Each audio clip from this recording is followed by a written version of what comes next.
50 police officers showed up at a 9-year-old girl's door. Not to arrest anyone, not to deliver bad news. They came because of a sandwich. Half a peanut butter sandwich, the only food this little girl had left, that she gave to a starving man on a bench. Penny Bounty. A man she'd never met. A man nobody else would even look at. She didn't know he was someone important. She didn't know that one act would flip her entire life upside down. She didn't think about what she'd lose by giving away her only meal. She just saw a hungry person, and she shared what she had. And what happened next? I promise you, you're not ready for this. But to understand it, we need to go back to the beginning. So yeah, that's how it all began. Let's get into it. Richmond, Virginia, East Side. The kind of neighborhood where the streetlights flicker more than they shine, where every other storefront is boarded up, where the bus doesn't come on time, if it comes at all. This is where Mila Scott lives. She's 9, skinny, quiet, the kind of kid who doesn't complain, not because everything's fine, but because she figured out early that complaining doesn't change anything. Mila lives with her grandmother, Lorraine Scott, 65 years old, bad knees, arthritic hands. Works part-time cleaning office buildings on the other side of town. The kind of job where nobody learns your name. They just notice when the trash isn't emptied. Lorraine is all Mila has. Her mother, Denise, died 3 years ago. Car accident. One rainy night, one intersection, one truck that didn't stop. Mila was 6. She doesn't talk about it much. But there's a photo of Denise on the living room wall, young, smiling, wearing a yellow sundress. Every morning, Mila walks past that photo on her way to the kitchen. She doesn't stop, but she always glances. Every single morning. Their house is small. 2 bedrooms, 1 bathroom with a faucet that drips, a kitchen where the linoleum is peeling at the corners. But here's the thing. It's clean. Spotless. Lorraine makes sure of that. She says a house can be poor, but it doesn't have to be dirty. That's her pride. Maybe her only pride left.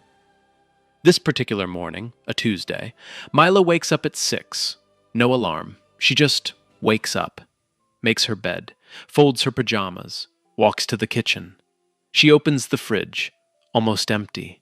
A bottle of ketchup, half a stick of butter, some leftover rice from 2 nights ago. She doesn't react, doesn't sigh, doesn't say anything. She just closes the fridge and opens the cabinet. 1 jar of peanut butter, almost scraped clean. 2 slices of bread, the last 2 in the bag. The heels, the ones nobody wants. Mila takes them out, spreads what's left of the peanut butter on both slices, presses them together, wraps the sandwich in a paper towel, and puts it in her backpack. That's her lunch. That's all she's got for the whole day. Lorraine comes out of her bedroom, moving slow. Her knees are bad today. You can tell by the way she grips the doorframe before she steps into the hallway. You eat something, baby? Yes, ma'am. I had cereal. She didn't. There's no cereal left either. But Mila says it anyway, because she knows Lorraine will skip her own food to feed her, and Mila would rather be hungry than watch her grandmother go without. 9 years old, already carrying weight that would crush most adults. Lorraine sits down at the kitchen table. There's a stack of envelopes, bills. She opens one, and her face tightens, sets it face down. Opens another. Same reaction, face down. Then she picks up the phone. Mr. Brennan, this is Lorraine Scott. Yes, sir. I know it's overdue. I just need 1 more week. I get paid Friday and I can... She listens. Her jaw clenches. Yes, sir. I understand. Thank you. She hangs up, sits there for a moment. Then she pulls 1 more envelope from the stack. This one she doesn't open. She already knows what's inside. The eviction notice. 30 days. She hides it under the fruit bowl before Mila comes back into the kitchen. Grandma, I'm heading out. You got your lunch? Mila pats her backpack. Yes, ma'am. You be good. Always am. Mila walks out the front door, down the porch steps, past the cracked sidewalk, 6 blocks to the bus stop.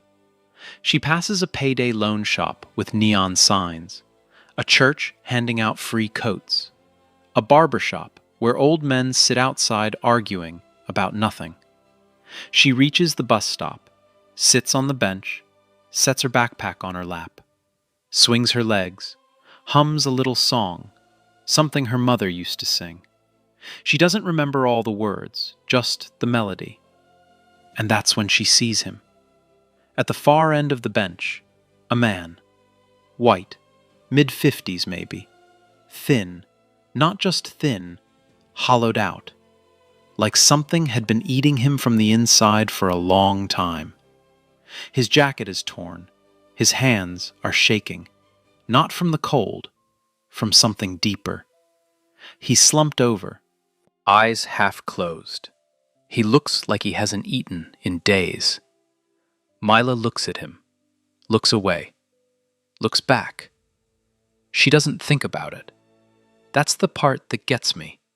She doesn't run the math in her head, doesn't weigh the pros and cons, doesn't calculate what she'll lose. She just reaches into her backpack, pulls out the sandwich, unwraps it, and tears it in half. Not down the middle. She gives him the bigger piece, keeps the smaller one for herself. She places it gently on his knee, doesn't say a word, doesn't tap his shoulder, just sets it there, like it's the most normal thing in the world. The man's eyes open.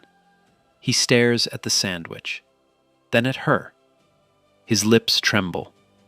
Why would you do that? Mila shrugs, casual, like someone just asked her why she picked the blue crayon. You looked hungrier than me. That's it. That's all she says. She bites into her little half, chews quietly, looks straight ahead. The bus is coming down the block. She can see it 3 stops away. The man picks up the sandwich with both hands, shaking. He takes one bite, closes his eyes, and a tear rolls down his face. Then another. He's not crying because of the food. He's crying because someone saw him. For the first time in, he can't even remember how long, someone looked at him like he was a person. The bus pulls up, doors open. Mila grabs her backpack, hops on, finds a seat by the window. She doesn't look back, doesn't wave, doesn't wait for a thank you. She's already thinking about her spelling test. The man sits there, holding half a peanut butter sandwich made from the last 2 slices of bread a 9-year-old girl had in her house. And he breaks down. Right there on that bench, sobbing. Nobody stops. People walk past. A woman pulls her kid closer and crosses the street. A guy in a suit glances over and keeps moving. Nobody stops. But here's the detail that changes everything. Mounted on the wall of the convenience store across the street, there's a security camera. Small, easy to miss, and it caught the whole thing, every second. The sandwich, the tear, the girl who gave without thinking. That footage is going to matter, more than anyone knows yet. Now, back to Lorraine. While Mila is at school, Lorraine takes the bus across town to clean offices. 3 floors, bathrooms, break rooms, conference rooms where people leave half-eaten lunches in the trash. Lorraine empties those trash cans without looking. She gets home around 4, tired in a way that sleep doesn't fix. There's a voicemail from Mila's school. The 4th grade field trip to the Science Museum is next month. $25 per student. Permission slip due Friday. Lorraine listens to it twice, then deletes it. She calls the school back. Mila won't be able to go. She'll be sick that day. She hangs up, stares at the wall. $25. That's all. And she doesn't have it. That evening, Mila comes home. She can tell Lorraine is tired, more tired than usual, but she doesn't ask. She sets her backpack down, does her homework at the kitchen table, eats the leftover rice from the fridge, cold, with a little ketchup. Later that night, she sits on her bed and opens a small notebook. It's worn, pages soft from handling. On the first page, there's a title written in careful 9-year-old handwriting. Things I'll buy Grandma when I grow up. Number 1 on the list, a house with a dishwasher. Number 2, new shoes that don't hurt her feet. Number 3, a really big TV so she can watch her shows without squinting. Mila adds a new one tonight. Number 4, a full fridge. She closes the notebook, puts it under her pillow, pulls the covers up. And across town, at Richmond General Hospital, a man is being wheeled through the emergency entrance on a stretcher. Dehydrated, malnourished, barely conscious. A paramedic checks his pockets for ID, finds a crumpled military veteran's card, reads the name, Edward Whitmore. He freezes, looks at his partner. Call this in. Now. Nah, wait. She really gave away her only meal. Like, her only one. And she kept the smaller half? I'm not gonna lie. I don't even know if I would have done that. Most people wouldn't, but she didn't even think about it. She just did it. Yeah, that's the part that gets me. Now let me take you somewhere completely different. Downtown Richmond, a building made of glass and stone. The kind of building where security guards wear earpieces and the elevators don't stop on every floor. 5th floor, corner office, oak desk, leather chair. An American flag in the corner. Photos on the wall. Handshakes with governors, senators, generals. This is the office of Commissioner Gerald Whitmore. 62 years old, silver hair, jaw like it was carved from granite. The kind of man who walks into a room and everyone straightens up. Not because they like him, because they know better. Gerald Whitmore runs the Richmond Metropolitan Police Department. Has for 11 years. Old money, old power, old rules. The kind of man who believes problems are things you manage, quietly, efficiently, without mess. He's reviewing budget reports when his phone rings. Private line. He picks up on the second ring. Commissioner Whitmore. He listens. His hand stops moving. The pen drops. Say that again. He listens more. His face doesn't change. Not exactly. But something behind his eyes shifts. Something cracks. Where? Pause. Which hospital? He stands up, grabs his coat off the back of the chair. His aide, a young officer near the door, notices. Sir, is everything all right? Gerald doesn't answer right away. He buttons his coat, straightens his collar, then, quietly, they found Eddie. The aide blinks. Your brother? Gerald walks past him without another word. Here's what you need to know about Eddie Whitmore. He's 54. Gerald's younger brother by 8 years, served 2 tours overseas, came back different. The Eddie who left was loud, funny, the one who made everyone laugh at Thanksgiving. The Eddie who came back barely spoke, couldn't sleep, couldn't sit still, couldn't be in a room with too many people. PTSD. Then alcohol. Then worse. Gerald tried to help, but Gerald only knows one way to help. Control, give orders, fix things by force. 2 years ago, Gerald arranged a treatment program. Expensive, private, the best doctors money could buy. But he didn't ask Eddie. He told him. Showed up with paperwork and a car waiting outside. Eddie looked at his brother and said, "I'm not your case to manage, Gerald." And he walked out, disappeared.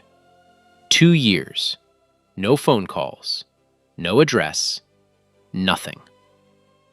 Gerald searched at first, filed a report, sent officers. But Eddie knew how to vanish. The military taught him that. After 6 months, the trail went cold. After a year, Gerald stopped talking about it. Not because he stopped caring, because it hurt too much to keep hoping. And now, this phone call. Eddie, alive, found at a bus stop in East Richmond, collapsed, barely breathing, brought to Richmond General. Gerald drives himself to the hospital. No motorcade, no sirens. Just a man in a dark coat driving too fast through downtown traffic. He gets to the hospital, walks past the front desk without stopping. Nobody stops a police commissioner. Room 412. He pushes the door open, and there's Eddie. Thin, so thin it doesn't look real. Arms like sticks. Cheekbones sharp enough to cut glass. An IV drip in his left hand. Monitors beeping, slow and steady. But his eyes are open. Clear. Lucid for the first time in God knows how long. Gerald stands in the doorway. Doesn't move. Doesn't speak. Eddie turns his head. Sees his brother. And for a long moment, neither of them says anything. 2 years of silence sitting between them like a wall. Then Eddie speaks first, voice rough, barely above a whisper. "Before you say anything, I didn't call you. I wouldn't have called you." Gerald swallows, nods. "I know." He pulls a chair to the bedside, sits down, folds his hands. "Then who found you?" Eddie's face changes. Something softens. "A little girl." Gerald leans forward in the chair. "A little girl?" Eddie nods, slow, like even that takes effort. "I was on a bench." Bus stop on Garrison Street. I don't know how many days I'd been there. 2, maybe 3. Couldn't stand up anymore. Couldn't think straight. Everything was just noise. He pauses, stares at the ceiling. Then she sat down. Gerald waits. Little black girl, 9, maybe 10. Backpack bigger than she was. She sat at the other end of the bench and just looked at me. Not the way people usually look. Not the don't make eye contact look. Not the should I call somebody look. She just looked at me, like I was a person sitting on a bench. Eddie's voice cracks. She pulled out a sandwich, peanut butter. I could smell it. And Gerald, she tore it in half, gave me the bigger piece, kept the little one. Gerald doesn't move. I asked her why. You know what she said? Gerald shakes his head. You looked hungrier than me. Silence. The heart monitor beeps, steady, relentless. Eddie turns to look at his brother, eyes wet. I've been on those streets for 2 years. 2 years, Gerald. People walked past me every single day. Hundreds of them. Thousands. Some threw change. Most pretended I wasn't there. A few told me to get a job. He swallows hard. And a 9-year-old girl. A kid who clearly doesn't have much herself. She's the one who sat down. She's the one who shared her only food. Not half. The bigger half. Gerald's jaw is tight. He's staring at his own hands. She didn't know me. Didn't ask my name. Didn't ask for anything. She just gave. And then she got on the bus and left. Like it was nothing. Eddie closes his eyes. That's the first time in 2 years Someone treated me like a human being. Gerald sits there for a long time. The room is quiet except for the machines. Then he pulls out his phone. What did she look like? Small, thin, school uniform, navy blue, braids pulled back with a white ribbon. She got on the number 14 bus heading east. Gerald types something, hits send. What are you doing? Eddie asks. Finding her. He calls Lieutenant Brenda Holloway. Brenda is his community liaison officer, sharp, organized, the kind of person who remembers every name and every detail. Brenda, I need you to pull security footage. Bus stop on Garrison Street, this morning, between 7 and 7:30. There's a camera on the convenience store across the street. Brenda doesn't ask why. She just says, give me an hour. It takes her 40 minutes. She calls back. Commissioner, I have the footage. Sending it to your phone now. Gerald opens the video, holds the phone so Eddie can see too. There she is. Grainy footage, but clear enough. A little girl sits on a bench, reaches into her backpack, pulls out a sandwich wrapped in a paper towel, tears it in half, carefully, like she's done it before, places the bigger piece on the knee of the man beside her, keeps the smaller piece, eats it, gets on the bus. No hesitation, no performance, no looking around to see if anyone's watching, just quiet, instinctive kindness. Gerald watches it 3 times, doesn't say a word. Eddie watches his brother's face, sees something he hasn't seen in years. Gerald's eyes are red. Finally, Gerald speaks, quiet, almost to himself. Kindness without an audience is the only kind that counts. He puts the phone down.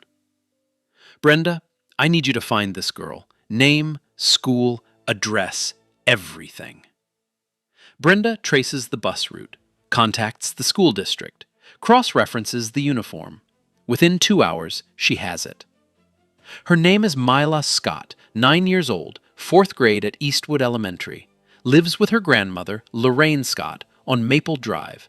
Father unknown, mother deceased, 3 years ago. She pauses. Commissioner, I pulled their records. The grandmother works part-time as a custodian. They're behind on rent, 3 months. There's an eviction notice on file. Gerald closes his eyes. This girl, this child, who gave away her last sandwich. She's about to lose her home. He sits in the hospital room for a long time after Brenda hangs up. Eddie has fallen asleep. The IV drips, the monitor beeps. Gerald makes 3 phone calls. The first to the Richmond Police Community Fund. I need 3 months of back rent covered for a family in East Richmond. Process it tonight. Anonymous. The second to Brenda. Organize a collection from the officers, school supplies, groceries, clothes, whatever you can put together by morning. The third call, the one that changes everything. Brenda, one more thing.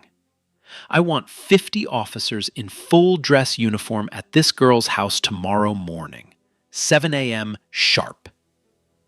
Silence on the other end. 50, sir? 50. I want them lined up from the sidewalk to her front door. I want her to open that door and know that what she did mattered, that someone saw it, even if she didn't think anyone was watching. Brenda is quiet for a moment. Then, I'll make it happen. Gerald hangs up, looks at Eddie sleeping, reaches over and pulls the blanket up over his brother's shoulders. He whispers, "She did what I couldn't do. She brought you back." Now, that same night, across town, Lorraine tucks Mila into bed, pulls the covers to her chin, smooths her braids. Mila looks up. "Grandma?" "Yes, baby?" "I gave my sandwich away today, to a man at the bus stop. He was really hungry." Lorraine's hand stops. "You gave your lunch away?" Just half. Well, I gave him the big half, but I wasn't that hungry. She was. She'd been hungry all day. She just doesn't say it. Lorraine's eyes fill up. She blinks fast, forces a smile. That was a kind thing to do, baby. Is it okay? I know we don't have a lot. Lorraine strokes her forehead, lies for the second time today. We have plenty, sweetheart. Don't you worry. Mila closes her eyes, asleep in minutes. Lorraine walks to the kitchen, opens the fridge, stands there, looking at the empty shelves, closes it softly, sits down at the table in the dark. She doesn't know that 3 months of rent has already been paid. She doesn't know that 50 officers are pressing their dress uniforms right now. She doesn't know that everything is about to change. She just sits there, alone, wondering how she's going to make it through the week. 6 a.m. the next morning. The sun isn't fully up yet. Just a thin line of gold along the rooftops of Maple Drive. The neighborhood is quiet. A dog barks somewhere down the block. A screen door creaks. Inside the house, Mila wakes up the way she always does. No alarm, eyes open, feet on the floor. Bed made before she leaves the room. She walks to the kitchen, opens the cabinet, stares at it. Empty. No bread, no peanut butter, nothing to pack. She closes the cabinet, doesn't react, just pours a glass of water and drinks it standing up. Lorraine is already on the phone in the hallway. Same voice as yesterday, same tone. Tired, careful. Begging without wanting to sound like she's begging. Mr. Brennan, I just need until Friday. I'll have something by Friday. Please? Mila pretends she doesn't hear. She puts on her school uniform, navy blue, white ribbon in her braids, backpack on. Same routine, same girl. She doesn't know today is different. But outside, 2 blocks away, it's already started. Police cruisers are pulling up, one by one, quietly. No sirens, no lights. Officers step out in full dress uniform, dark blue, brass buttons, white gloves, shoes polished to mirrors. They line up along the sidewalk, silent, disciplined. 2 rows forming a perfect path from the street to Mila's front porch. A neighbor across the street peeks through her blinds. Then another, then another. Doors crack open. People step onto porches in bathrobes and slippers, whispering. What's going on? Is somebody in trouble? That's the Scott house. At the end of the block, a dark sedan pulls up. Gerald Whitmore steps out. No uniform, gray suit, no entourage. He buttons his jacket and walks toward the line of officers. Behind him, a second car. The door opens slowly. Eddie Whitmore gets out. Clean clothes, hair cut short, still thin, still a little unsteady, but standing on his own feet. He takes his place at the back of the line. The last officer nods to him. Eddie nods back. Brenda Holloway walks the line one final time, checks every collar, every glove, every position. She looks at Gerald, nods. We're ready, sir. Gerald takes a breath. Let's go. 3 knocks, firm, even. The kind of knock that means something. Lorraine freezes mid-sentence. The phone was still pressed to her ear. Mila looks up from the kitchen table. 3 more knocks. Lorraine hangs up, walks to the door slowly, looks through the peephole. She steps back. Mila, stay behind me. What's wrong, Grandma? Lorraine doesn't answer. Her hand is shaking as she reaches for the doorknob. She opens it, and the whole world shifts. 50 officers, standing in perfect formation, 2 rows stretching from the porch down to the street. Morning sunlight catching the brass on their uniforms, white gloves at their sides. Not one of them moving. Lorraine grabs the doorframe, her knees almost buckle. Oh my God! Oh my! What is this? What happened? Mila squeezes past her grandmother, stands on the porch in her school uniform, backpack still on, eyes wide, mouth open. She whispers, "Grandma, did we do something wrong?" The lead officer, Sergeant Darren Cole, tall, broad-shouldered, 20 years on the force, steps forward, removes his hat, gets down on one knee so he's eye level with Mila. "Sweetheart, we're not here because you did something wrong." He smiles, gentle. "We're here because you did the only thing that was right." Mila blinks, doesn't understand. Then Gerald steps forward from the side, gray suit, no badge. He walks up the path between the 2 rows of officers. Stop at the bottom of the porch steps. Mrs. Scott, my name is Gerald Whitmore. I'm the commissioner of the Richmond Police Department. Lorraine stiffens, a police commissioner at her door. Every instinct in her body is screaming that this is bad news. Ma'am, I'm not here in any official capacity. I'm here as a brother.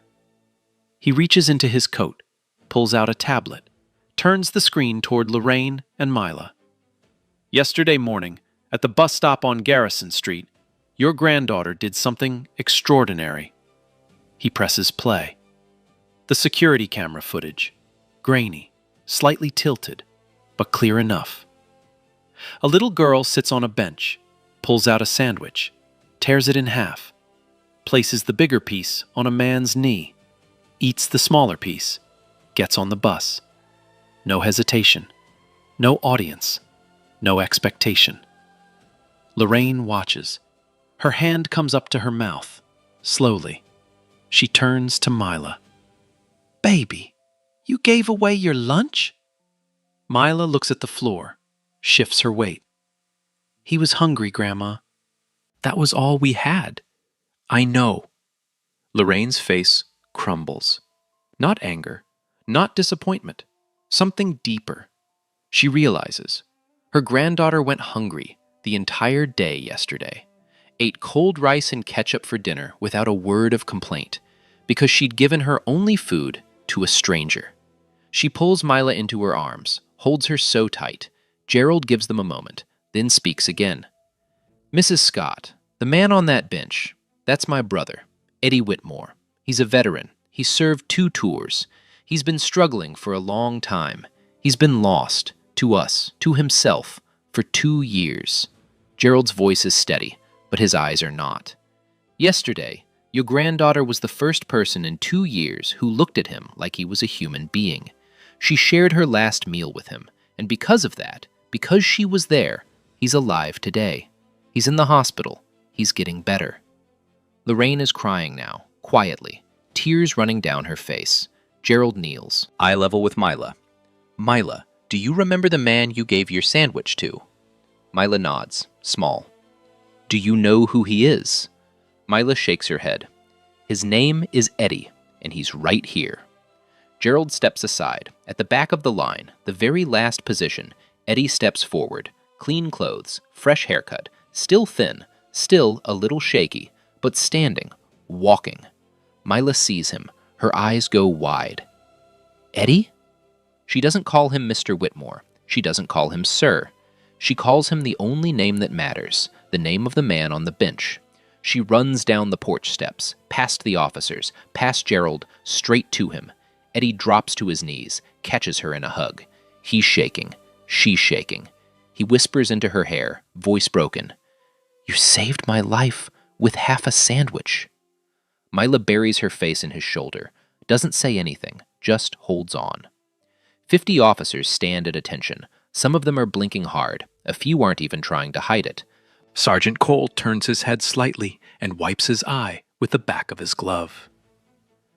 Lorraine stands on the porch, hand over her mouth, watching her granddaughter hold a man she saved with the only thing she had. Gerald watches too, and for the first time in a very long time, he doesn't have a plan. He doesn't have a strategy. He doesn't have an angle. He just has this. After a long moment, Brenda steps forward, clears her throat softly.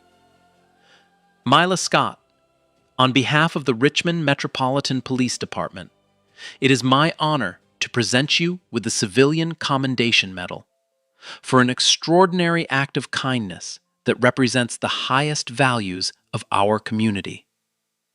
She opens a small velvet box. Inside, a medal, gold, engraved. Mila stares at it like it's from another planet. You are the youngest person in Richmond's history to receive this honor. Mila takes it with both hands, looks at it, looks up at Lorraine. Grandma, look. Lorraine nods, can't speak. But Gerald isn't finished.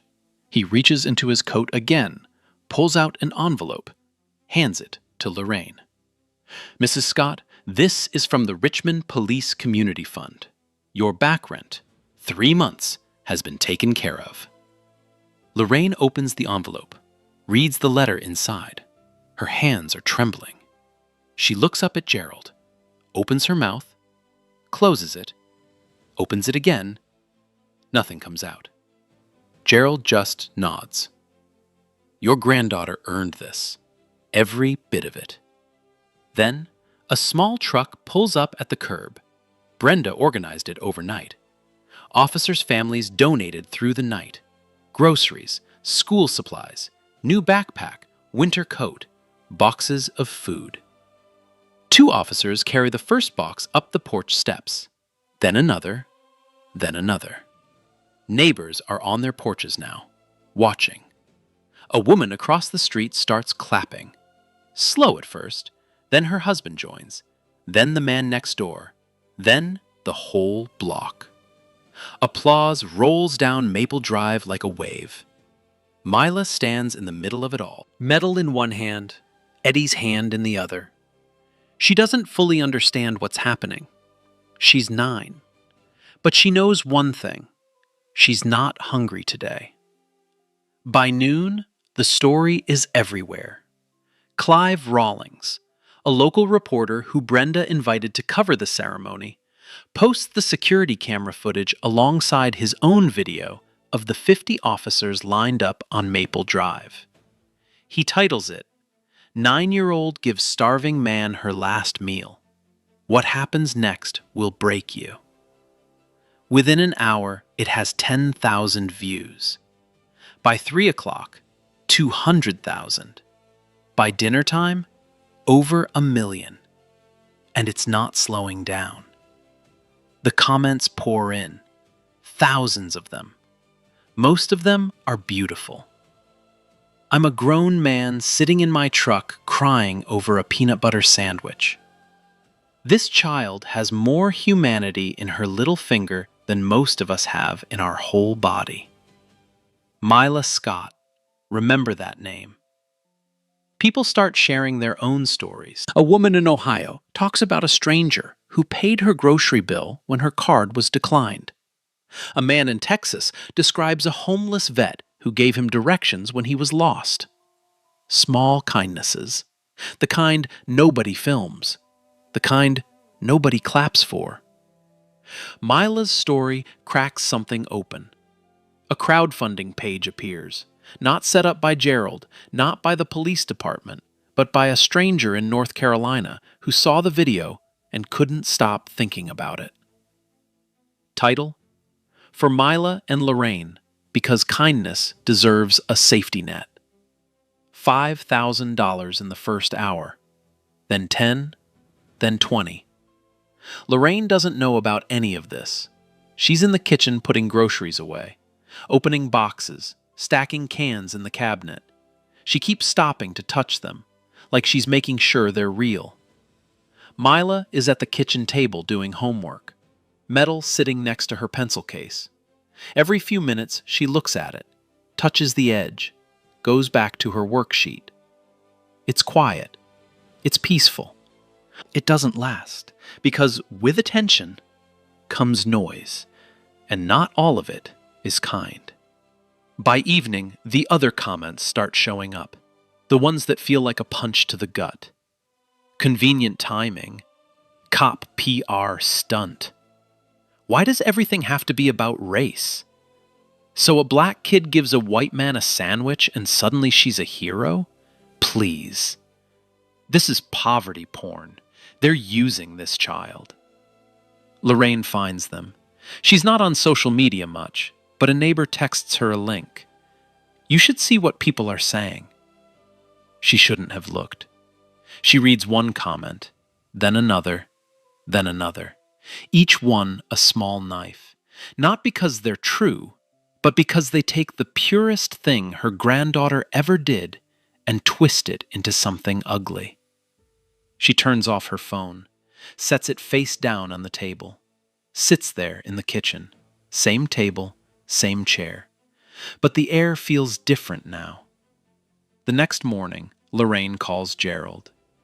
Mr. Whitmore, I want to thank you for everything you've done. I truly mean that. But I need to say something. Gerald listens.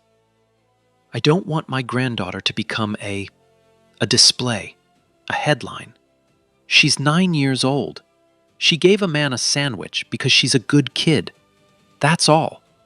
She didn't do it for medals. She didn't do it for cameras.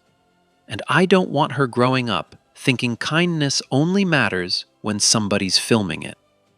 Silence on the line. You said something yesterday, Mr. Whitmore. Kindness without an audience. That's what Mila did. And right now, with all this attention, it feels like we're putting an audience on it. And I don't like how that feels.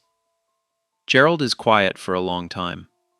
Then, you're right, Mrs. Scott. And I'm sorry. He means it, because Lorraine just held up a mirror. His own words, kindness without an audience, and he'd turned Mila's act into the biggest audience in Richmond.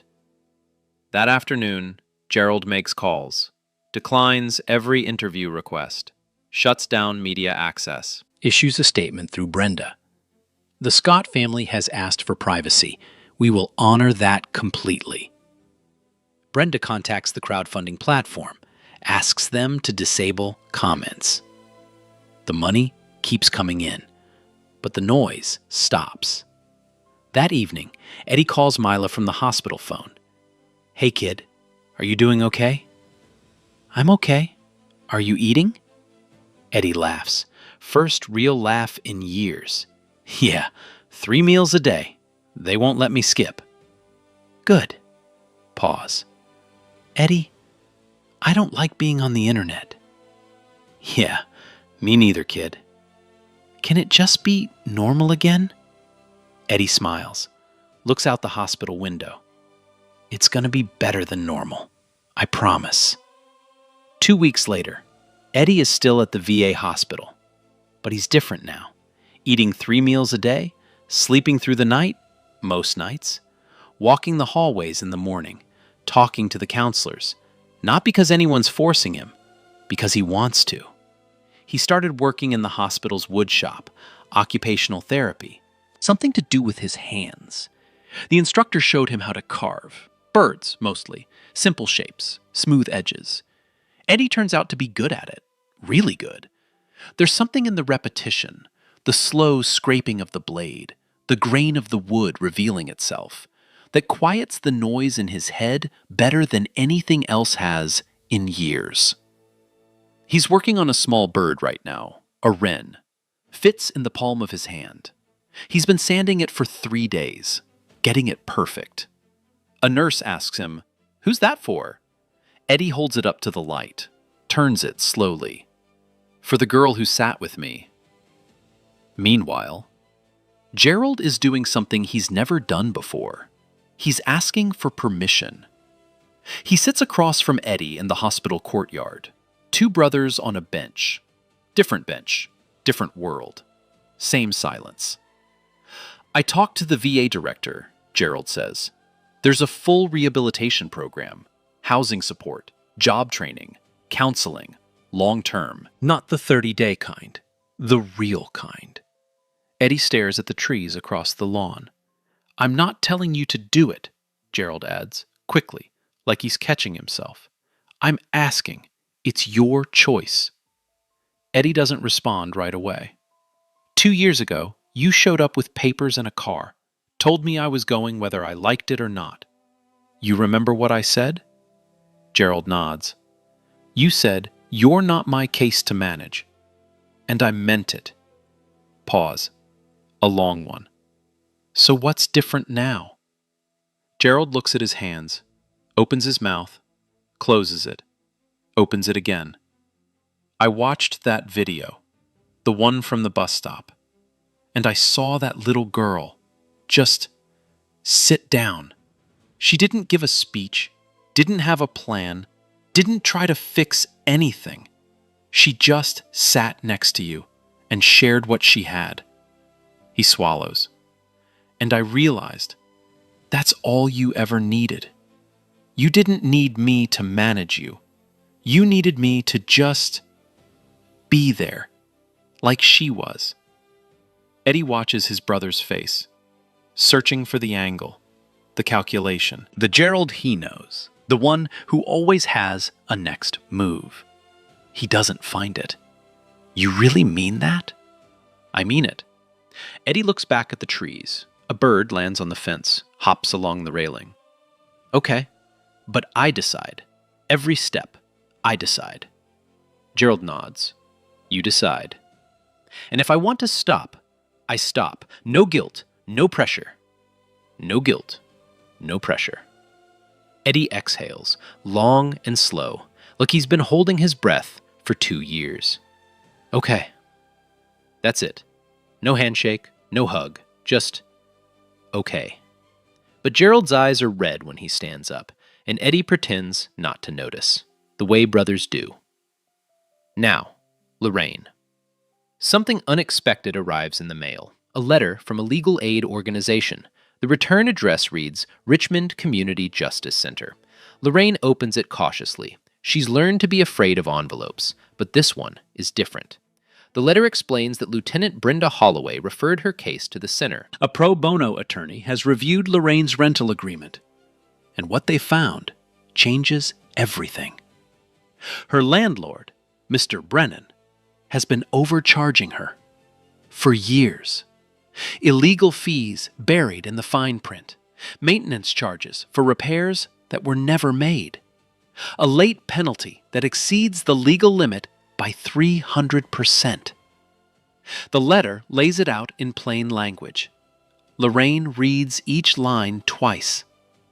The attorney, a woman named Claire Dawson, is offering to represent Lorraine at no cost.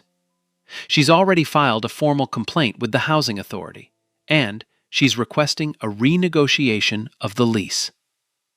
Lorraine sits at the kitchen table.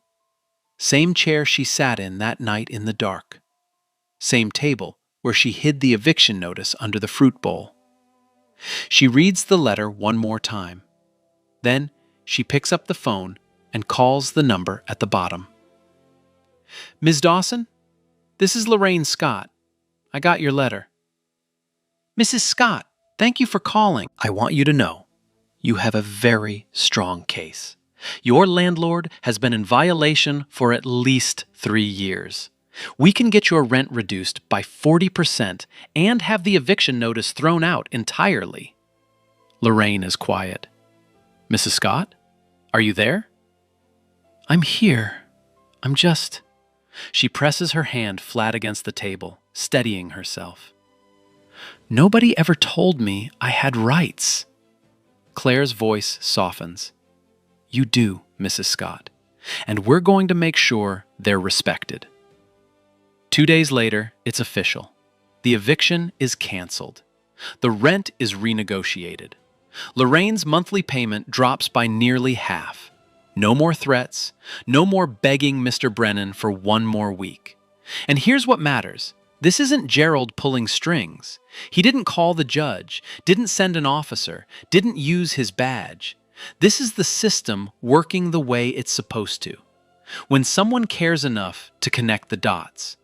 Brenda saw a family in need. She made one phone call. That phone call reached Claire. Claire did her job. The law did its job. That's not power. That's people. The evening it's finalized, Lorraine comes home from work, opens the front door, walks to the kitchen. The fridge is full. The crowdfunding donations came through. Gift cards, grocery deliveries, a local church that organized a food drive specifically for the Scott family.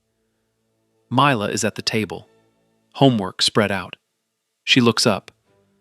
"Grandma, why is the fridge so full?" Lorraine sets down her bag, looks at the fridge, looks at Mila. She smiles. First real smile in, she can't remember how long. Because people remembered how to be fair, baby. Mila tilts her head. "What do you mean?" "I mean, sometimes the world gets it right. Not always, but sometimes." Mila thinks about that for a second, then nods, goes back to her homework. Lorraine opens the fridge, just to look at it. The shelves are full. Milk, eggs, bread. Real bread, not just the heels. She stands there for a moment, hand on the door, eyes closed. Then she whispers, so quiet that Mila doesn't hear it. "Thank you, Denise. Our baby's gonna be all right." She closes the fridge, wipes her eyes, starts making dinner. A real dinner, with enough for seconds. 1 month later, a Saturday afternoon, warm, October sun coming through the kitchen window in long golden stripes. Lorraine is at the stove, stirring a pot of soup, the good kind, with real chicken, real vegetables, real broth. Not the kind from a can, the kind that fills the whole house with a smell that says, somebody loves you. A knock at the door. Gentle this time, not 50 officers, just one man. Mila runs to open it. Eddie stands on the porch. Clean flannel shirt, jeans that fit, hair trimmed neat. He's still thin, that won't change overnight, but his eyes are different. Steady, clear, present. He's holding something behind his back. "Hey, kid." "Eddie!" Mila grabs his hand and pulls him inside. "Grandma made soup, the real kind." "I know. I could smell it from the sidewalk." Lorraine comes out of the kitchen, wiping her hands on a towel, sees Eddie, smiles. "You look good, Eddie."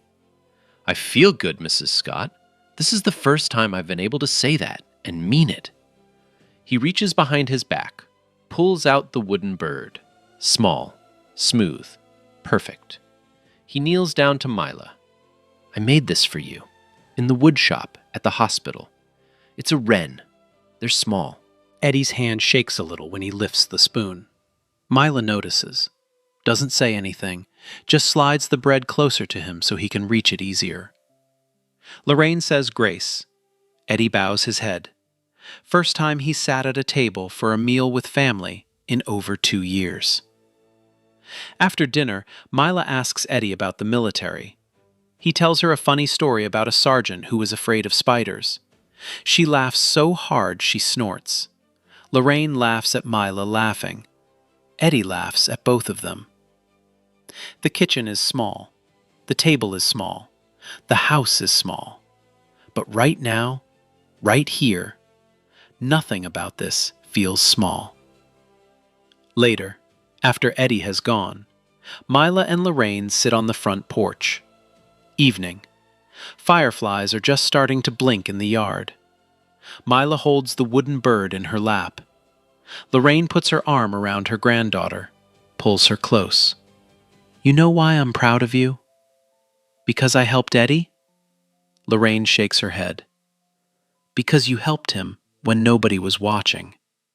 Mila leans her head against her grandmother's shoulder, closes her eyes. The fireflies float. The porch creaks. The sky turns purple. Quiet.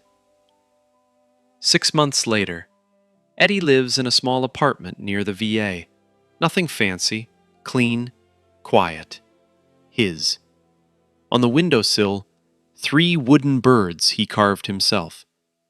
He volunteers at a veterans shelter on weekends, teaches other guys how to work with their hands, tells them the same thing every time.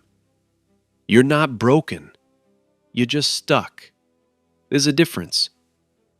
Every Sunday he drives to Maple Drive. Dinner with Lorraine and Mila. Their table has 3 chairs now. Permanent. Mila's school starts a new program. They call it the Kindness Bench. A wooden bench outside the front entrance. Any kid who needs someone to talk to can sit there, and someone will come, every time. The plaque on the side reads, "Inspired by Mila Scott, because sitting down matters." Lorraine finally gets her dishwasher. The day it's installed, Mila opens her notebook. Finds the list. Crosses off number 1 with a big red marker. Grins so wide, her cheeks hurt. Gerald attends an addiction awareness fundraiser. He doesn't give a speech, just sits in the back row, listens, learns. After the event, he sends an anonymous donation to Mila's school. No note, no name, no audience. Why'd I even tell this story? 'Cause think about it. A 9-year-old with nothing gave everything. And it changed a whole man's life. Like, that's not even a movie. That's real. So yeah, if that hit you at all, drop a comment, like it, share it, and subscribe.